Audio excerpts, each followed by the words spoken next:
Thank you so much for joining me for another Women Crush Wednesday. Today we're going to talk about Dihya. This woman was considered a sorcerer, a witch, and a queen. Intrigued? You should be.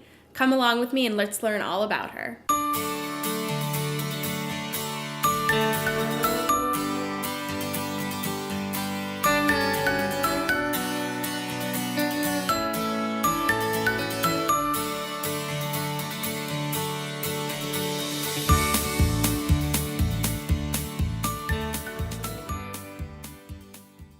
Fact number 1. Born in the 7th century, Dihya was raised in the Ouarez Mountains, which are now known as modern-day Algeria. Dihya's father was a chieftain of a Jewish Berber tribe, and historians believe that she also had Greek heritage.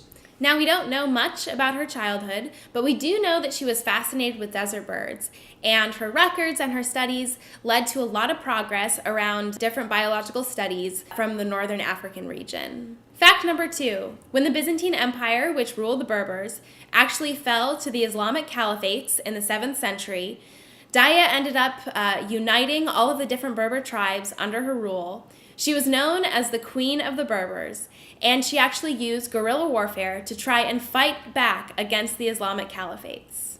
Fun fact! We have a special guest who's going to explain about the Caliphates. So the word California comes from Khalifa, which is the word for a Muslim queen. The Moors passed this legend on to the Spanish, and when the Spanish discovered California, they named California after a Muslim queen. Fact number 3.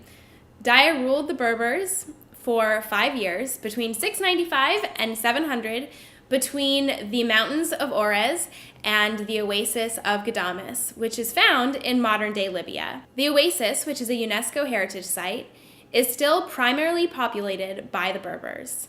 Fact number 4. Dihya's life is shrouded in myth. Her Muslim opponents thought that she was a witch, and Arabic historians thought that she was a Jewish sorceress. According to Arabic legend, if you had 2 biological sons and 1 adopted son, that was a trait of a witch. And she did. She is believed to have the gift of prophecy, and the historian Ibn Khaldun believed that she lived until 127 years old. Fact number 5.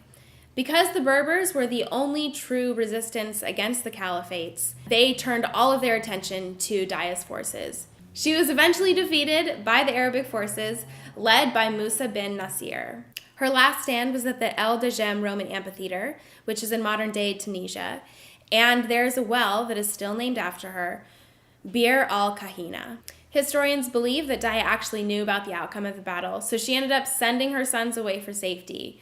Of course, once she died, the Berbers, led under her sons, were actually absorbed by the Caliphates and became part of the Caliphate army. Much like her life, Dihya's death is shrouded in mystery. Some people believe that she died in battle, while others believe that she ended up swallowing poison rather to be taken alive. Whatever the case, her death and her life is still felt in northern Africa over 1,000 years later. Thank you so much for joining me for another Women Crush Wednesday, where we learned all about Dihya and her incredible influence on Northern Africa. Please join me again next week, where we're going to talk about another incredible woman and her impact on the world around her.